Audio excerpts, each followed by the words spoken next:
Can I just come back and talk about anything that from the world that you live in terms of Shortline or provision of OTC? What measures you were putting in place that were particularly successful and actually the pharmacy customers found useful through these very difficult times?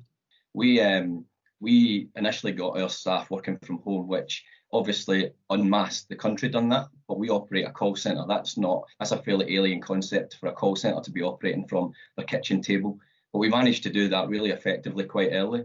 And we had redeployed people like receptionists who were picking and packing in the warehouse. We had members of the enterprise sales teams driving for local pharmacies and delivering prescriptions. So that's how we started the COVID period. But it genuinely was unprecedented volume. Unprecedented is the word that's rolled out time and time again when people are asked questions about how they managed throughout the COVID period. But it genuinely was unprecedented. We were doing multiple times the volume we would normally do.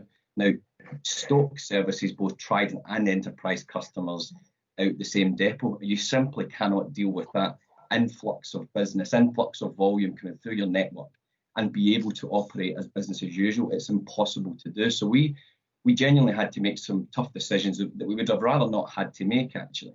One would be we turned off a range of health and beauty products that we deemed to be non-critical for enterprise. And we'd done that because we wanted to prioritise the medicines, the prescriptions that were coming en masse into your pharmacies and therefore into our network for generic medicines. So that was a tough call that we made. And another would be quotas.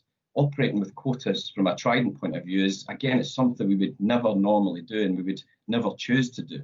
But things like salbutamol would be a standout. When salbutamol volume blew up, we had stock, but we felt it obliged upon on ourselves to make sure that we got the stock that we did have to as many different pharmacy customers as possible, because we wanted it to get to as many patients as possible and not therefore sitting in shelves.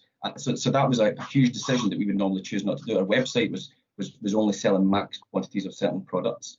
It wasn't just salbutamol. There was lots. So I don't know if that's your experience, John and Yasin.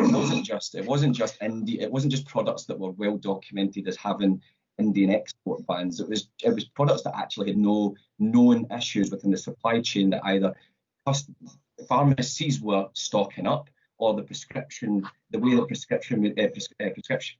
prescriptions were coming out was determining that normal products, inverted commas, normal products that didn't have any supply issues were being bought in abnormally huge quantities as well. So we didn't get all those decisions right, but we made all those decisions with the best of intentions in the moment. And like most things, we had if you communicate and you're transparent with your customers, they tend to respect that.